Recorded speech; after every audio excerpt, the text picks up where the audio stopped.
Welcome to the Dodger Download, the official podcast of the Fort Dodge Community School District. Each episode brings you the latest updates from our schools, including school board recaps, interviews with educators, staff, and students, plus upcoming events and stories from around the district.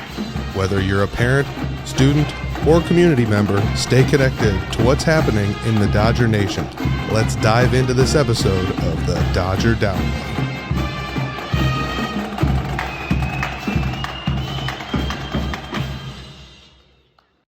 All right, welcome to the Dodger Download, the official podcast of Fort Dodge Schools. I'm Superintendent Josh Porter, and today's episode is all about getting the inside scoop on our elementary buildings. So whether you're a parent, student, or proud Dodger, we're glad you are here today. Our sponsor today is First Interstate Bank. Looking for a bank that knows you by name, believes in building a stronger Fort Dodge? At First Interstate Bank, we're more than just a financial institution. We're your neighbors, your partners, your biggest supporters. From personal checkings, savings, to business loans and community investments, we're here to help you grow every step of the way. First Interstate Bank. Proud to serve Fort Dodge, proud to serve you. Stop by today and experience the difference of banking local. All right, today on Dodger Download, I'm excited to have here with me Kate Simpson, Cooper Elementary Principal, and Ryan Flaherty, our Duncombe Elementary Principal. Before we dive into today's podcast, it's time for board tidbits. So we had a board meeting on Monday. It was not a little untraditional, so it was supposed to be a 6 o'clock meeting. We only had one agenda item. We had some conflicts with time, so we moved it to noon, and so we moved to a noon board meeting. We only had 2 action items, which is really, 3, which is super exciting. So IASB, Iowa School Board Association, we elect a delegate every year. Diane Pratt, a longstanding board member, loves to serve in that role. So she'll be serving us as the delegate for IASB. She'll go down. She talks to legislators, gets the inside scoop of what's going on in Des Moines. The other one was just policy refreshers. We didn't change any policies, but schools are required to refresh and relook at your policies every few years, up to 5 years. So last night, I think we had Series 500 was refreshed. And then we did financials, which is every standing meeting, and we approved our financials. And that allows us to pay our bills, which is kind of important. So let's get to why we're here today. So I'm excited to have 2 of our elementary principals here today. This is day 4 of our new school year. So I will start with Kate Simpson. She's our elementary principal at Cooper Elementary. Just tell us a little bit about yourself and then maybe your professional journey. Sure. Thanks for having us, Josh. I graduated from Pocahontas area and went to UNI after that to get elementary education and then spec ed certificate. So came back and student taught in the Northwest and then got my first teaching job teaching 5th grade in Albert City. And then met my husband. He had just come back from his 2nd deployment. And so he had 2 amazing kids that were already part of Fort Dodge schools. And so this is where we settled. And I got Liz Ristow hired me as a spec ed teacher for my first job in Fort Dodge. Yeah. I was at Fieldhaver. And so I got to work there for about 5 years doing special ed, K-4. Went back to get my master's. That's where I got to work with Ryan first, was at Fieldhaver.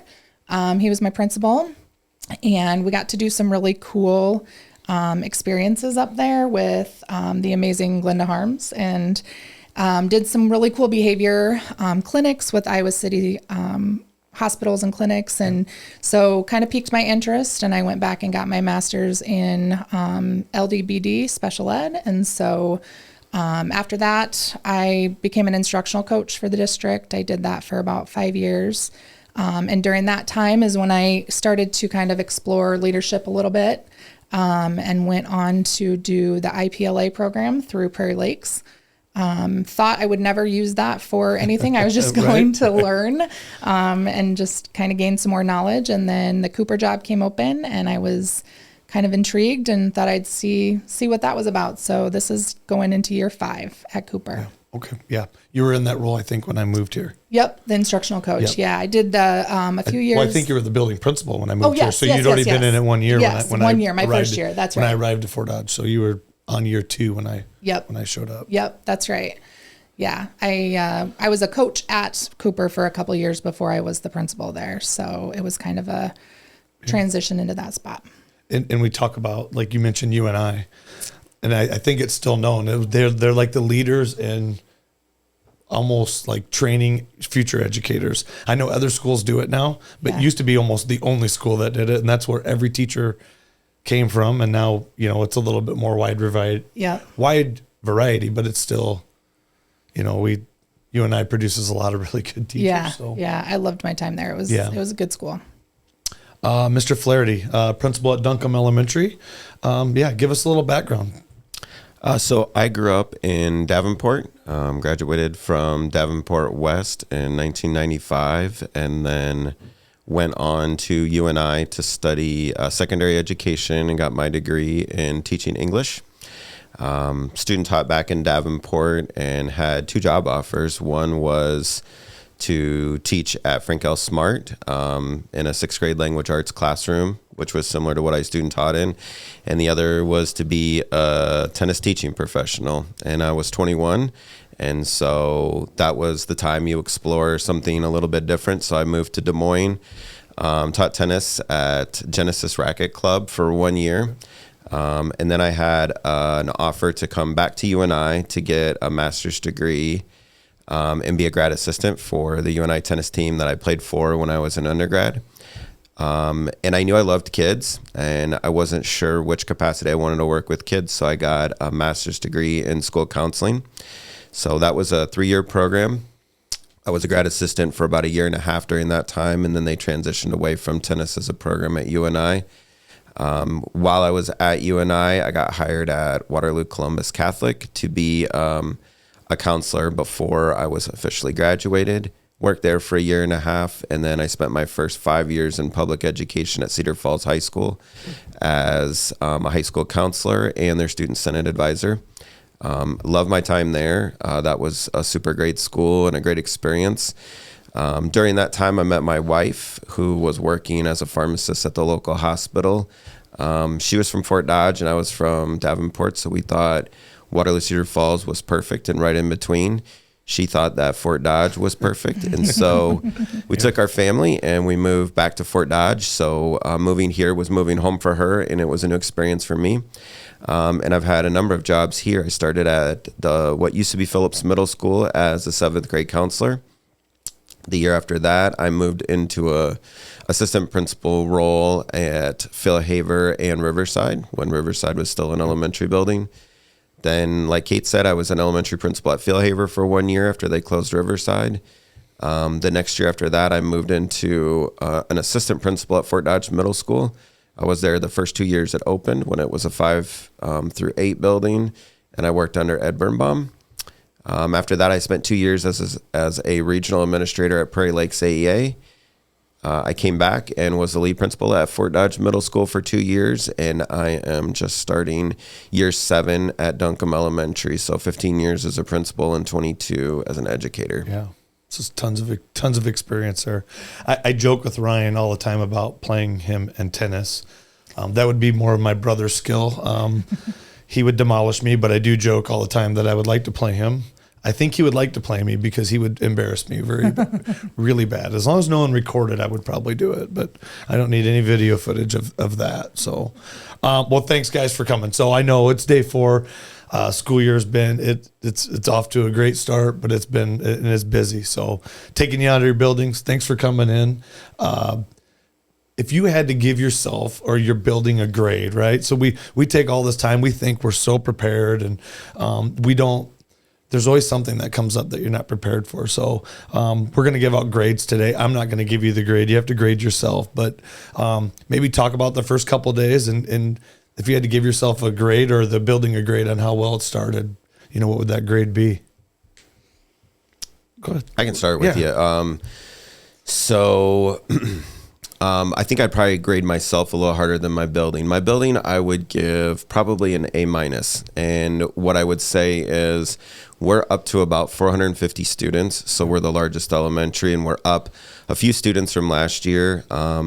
We are serving about 70 ELL students, and a number of those are in an English speaking building, and they don't have English skills yet. And we also have a new special education program for students who are nonverbal. And those are unique challenges for us. The reason I'd give us an A- is all 60 staff members that we have at Duncombe are working together as one unit, and that's pretty exciting to see. So what you would see is you would see challenges, bumps, obstacles, but you would see people who are willing to help out and step up and meet the needs of kids. And regardless of how smooth things run, everyone's trying to do right by kids. Yep. Awesome.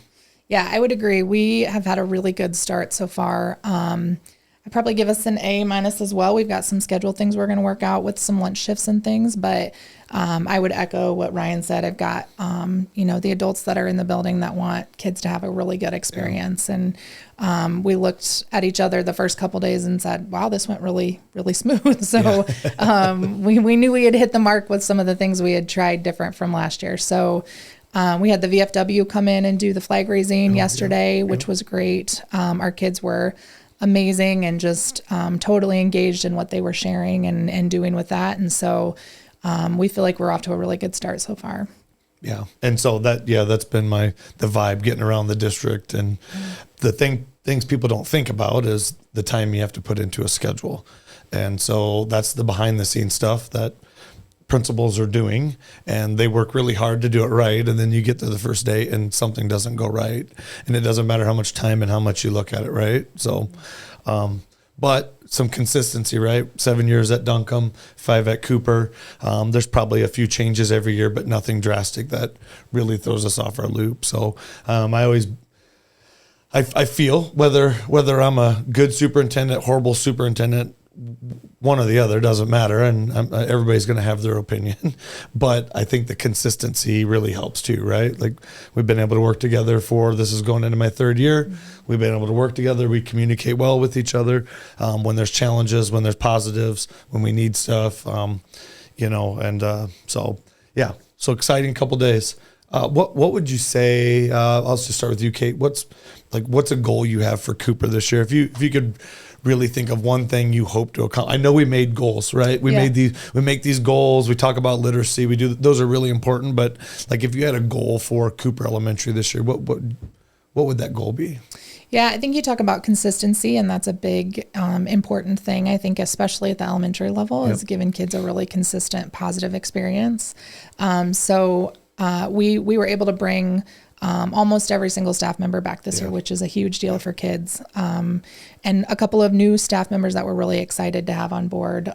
Ms. Potraz is in our fine arts position, and she's already got them doing some fun stuff in music and art. So I think our biggest goal is to give kids a really positive start to their school experience. Because if things go well for them in elementary, they go better in middle school, they go better in high school. And so that graduation rate starts with us and making sure that they like school and they want to be there. And so I would say, one of our biggest goals is getting kids matched up with adults to have positive experiences and connections and relationships.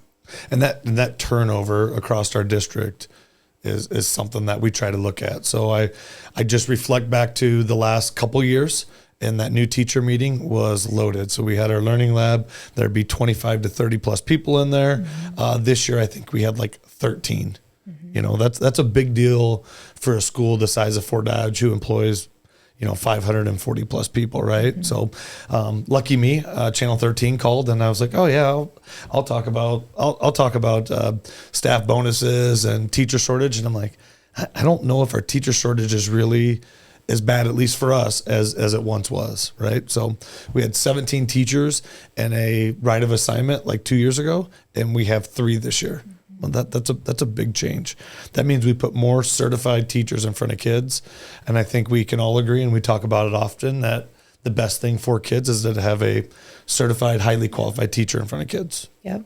Yeah, and I think just connecting our adults with each other is important to get them to stay. And so I'm super proud of the work Cooper did last year with some culture and climate stuff within our building to help with that connection for not only our kids but our staff. And we're ready for a exciting year. So, Ryan, what would be that? I mean, you got some building goals, kind of like what we've created, but what would really be your big overall arching goal or hope for Duncombe this year? Yeah, we feel like our job is to align with the district goal of literacy and making sure that students in our building are building a foundation for literacy and can be successful in our school district. The things that we're trying to do at Duncombe, we're going after our Leader in Me program. Yep. And so this will be our third year implementing Leader in Me. And what we're doing is we're teaching the 7 habits of leadership to our students. And we're creating a mindset that everyone can be a leader. Everyone has genius, and regardless of how well you fit into the mold of a traditional school or sit in a desk and do book work, every single one of our kids and our adults is a powerful leader, and we're helping them see that. So once our adults see themselves as leaders, they can unlock that potential in kids. And I think when a kid walks through the school doors and they believe in themselves and they know that they're capable, I think things like literacy and math, they start to unlock. And so that's what we're doing. We have a slightly larger staff than Cooper. So we did have 4 new teachers join our building, and we're super excited about all 4 of them. And then we have 2 new programs in our building. So there's 6 staff. And as I check in and kind of see how things are going, there's a lot of excitement with those individuals. There's some learning curves, but we have a super supportive staff that are going to make sure that they succeed. And those 6 individuals are bringing a lot to our building. Yeah. And so when we talk about literacy, that's our goal, right? And we've kind of made that our upfront initiative. We live it, breathe it, talk about it. We've purchased curriculum around it. That's a little more challenging at Duncombe Elementary, and I think all of our administrators understand that, right? That's where our largest portion of our ELL students go, our non-speaking, English-speaking kids, and so that challenge is a little bit greater for Duncombe Elementary. But Ryan, you do a really good job of putting some things in place to try to help those kids be successful. So what are some of those things that you do to help those kids that struggle a little bit more? Yeah, so serving an EL population, I think 2 things are important, and one of those is a mindset, and the second is strategies. And so we have a number of resources at our building. We have Jenny Litweiler's a full-time ELL teacher who's super experienced and super knowledgeable, helping both our students and our staff. Denisa Cardenas is our district translator, and while she doesn't teach, she is an invaluable resource for communicating with students, families, and making our families feel like they're a part of not only our community, but our school. Marta Ramirez is an ELL tutor that goes between the Early Childhood Center and us, and she's fantastic, building relationships with kids and taking what Jenny teaches them and helping them repeat that.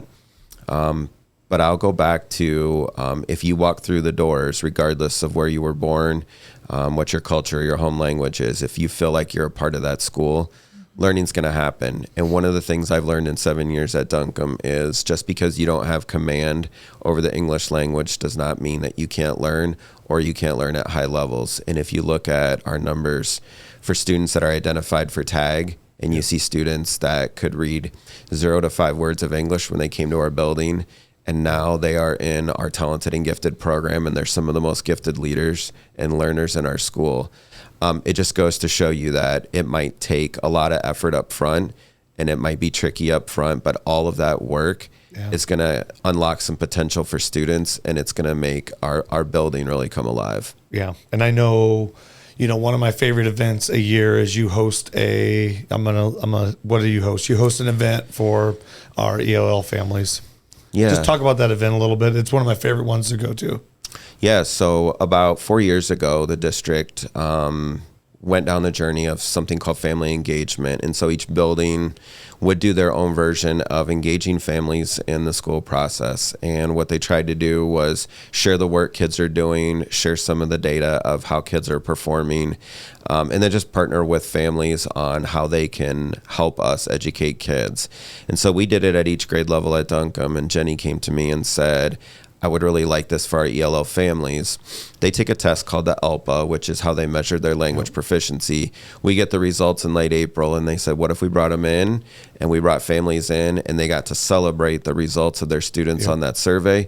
And so as students are progressing in the 4 language domains, reading, writing, speaking, and listening, they get to celebrate, and we have a big meal. And so it's really a time for fellowship for them to connect with each other.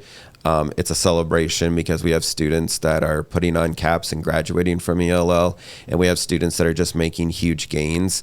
And it's super exciting to see. And if you've ever been in the building at that time, there's about 300 people. The building's pretty electric, and it's pretty exciting. It's a fun event to go to. They're just people show up, they get excited, everybody's smiling. Kate, back to you. Different question. So being an administrator is tough. We just know that. I mean, if you don't love it, it's a really hard profession. It doesn't matter what role you're in education in general, but we all have families, we have young kids, so we have to do all those balances of life and school. But what gets you excited about getting up every day and coming to work? Yeah, the kids, hands down the kids. So I really, as I continued to, explore different leadership positions, I wanted to make sure that I stayed close to being able to work with kids. And so that's one of my main goals as an admin, is to be in rooms with kids and be able to see the, the things that they can celebrate and the things that we're doing with them. And so that is definitely the thing that brings me back every day. And I think that's, when you have a hard day, you go find the spots where there's the bright spots, right? And so I always go down to, Miss Abby's room and see some of the kids down there, or some of the kids that just kind of light you up. And so that's definitely what brings me back every day. And we talked about ELL at Ryan's building, but your building's a little unique too. Do you want to talk about that? Just maybe explain to everybody like what Cooper, it's Cooper Elementary, but there are some uniquenesses to it that aren't at other elementaries in our district. Yeah, so we're a 2-section building, 1st through 5th, and we have about 220 kids this year. Yep. And we have 3 sections of special ed. And so we have a full continuum of special ed services within Cooper. And so the kind of initial layer is Ms. Small. She does our level 1 programming, and she, has kids that are going out most of the day, but come in for just a little bit of extra support with whatever their goal areas are. And then we have Katie Olson, who does our behavior focus room. She's phenomenal. And the kids in that room are really learning how to regulate emotions and how to, self-regulate and self-awareness and all of those things. And they're making huge progress. And then we have Evie Denklau's room, Miss Evie, and she provides our highest level of support for kids.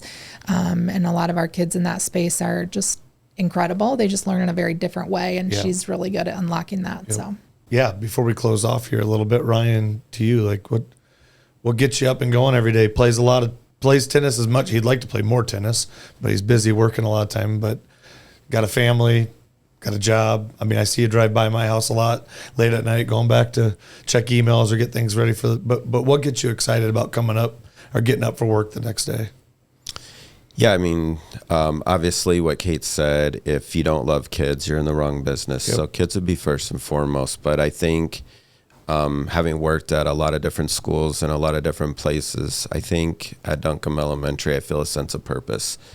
And so whether that is what we do together as staff or the opportunities we provide for kids, I think there hasn't ever been a day where I drove to Duncombe Elementary and I thought, what I do kind of really doesn't matter. Every day it matters. And sometimes when it's really, really difficult and your job feels really, really heavy, I think it's because it matters a lot. And letting down kids or staff is a hard feeling. But that sense of purpose means a whole lot more than a paycheck or punching a time clock. And so I think the people in our building, while of course they want their paycheck and they're providing for their family, they come to Duncombe because it's a little unique and it's a family atmosphere. And we don't see, ELL students or special education students as challenges or obstacles. We see them as opportunities. And so it's a pretty special place to work. Yep. Yeah, and I love that you guys both said that. So when my email dings and I have to deal with an email or a phone call, that's not overly pleasant, because unfortunately that happens in our world. Believe it or not, there are people that get angry with the superintendent. I get out. That's when I'm like, okay, I got into this business for kids. You get into the superintendent role, you start to get farther away from kids. Even as administrators, you get a little bit farther away from kids. I have to go to a building and go be around kids.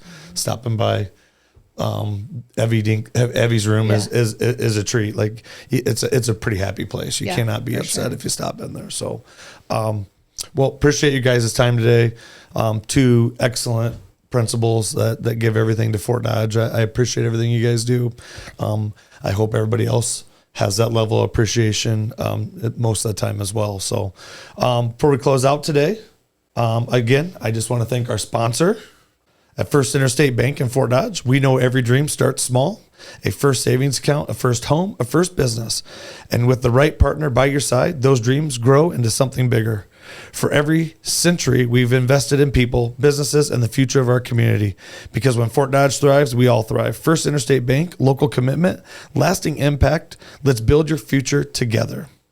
Any thoughts, anything you guys would like to share with anybody about your building or the school year as we move forward? So.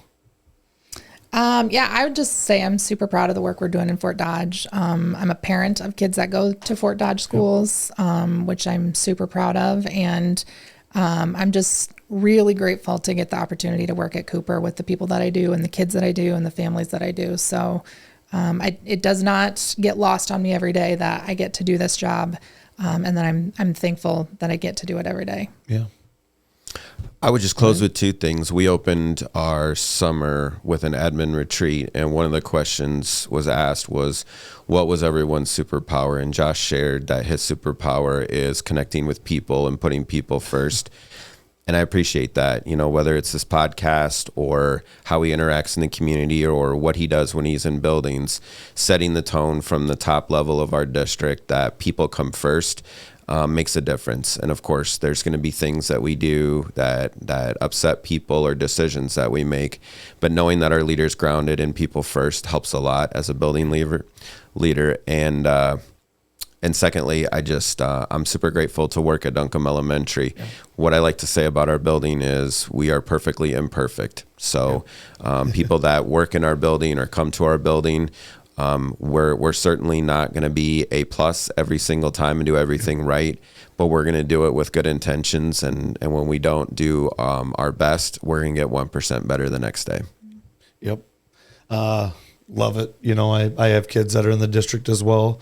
The only buildings my kids haven't been a student in are Duncombe and Flaherty. Even though one of them asked if he could come to Duncombe for a little bit. Sorry, it was Cruz, and he was at Cooper for a little bit. We get to keep him. He went to an event with me at Ryan's building. He's like, "Oh, this kind of looks like fun. I would come here." But Duncombe's a really nice school too. Building, brand new building, big building. But my kids have had a great experience. Everybody worries about when their daughter goes to middle school, because having a middle school girl as a former middle school principal, those are challenging years, even with the best of kids. Yes, sir. And now she's ventured into high school. And so we've had a kid in every building. My kids have had great experience all over the place. They love Fort Dodge. I was originally a Dodger. The rest of them, came and followed Dad here for work. So I love that about our buildings, and thanks for sharing that, guys. As we wrap up today, Friday night we have our first football game of the year. It just happens to be our first home football game of the year. People are probably really excited. Our administrative team at the middle school and high school are a little bit like, football is awesome. We love to host games. We have the new facility, new concession. There is emails going out from our band parents like crazy, trying to get ready for the concession stand.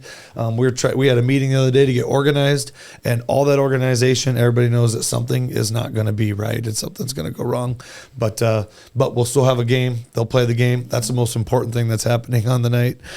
Everything else just falls into place. So encourage people to get out and come and check out Dodger Stadium. Enjoy. We play the Riverhawks, which is hard to say, Mesa City Riverhawks. And there's a lot of early hype on football. So we'll see how that pans out a little bit. So next podcast, I'm excited. I'll have Roger Porter, our Director of Security and Safety, and our SRO officer for the district, Jordan Hager. So stay tuned. Up next, those two gentlemen will be here to talk about district safety, security and safety across the district. So Thanks again for joining us for the Fort Dodge Schools podcast. Be sure to follow us for more stories, updates, and board tidbits. Until next time, go Dodgers.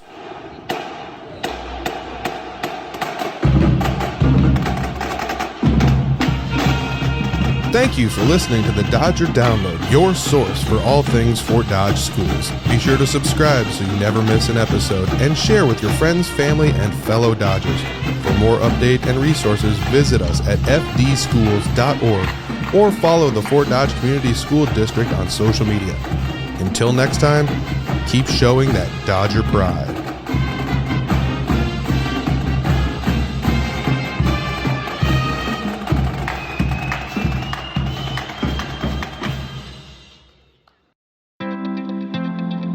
This podcast is produced by Spin Market and Digital. Located in Fort Dodge, Iowa, Spin Market's highly skilled team can help you increase your market by updating your website, improving SEO, designing advertisements, and producing podcasts that will grab the attention of your market.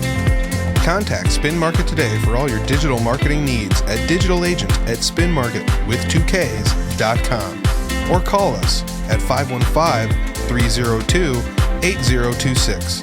And to learn more, visit our website at www.spinmarket.com.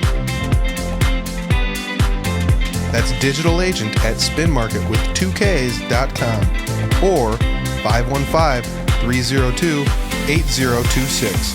Or visit our website at www.spinmarket.com.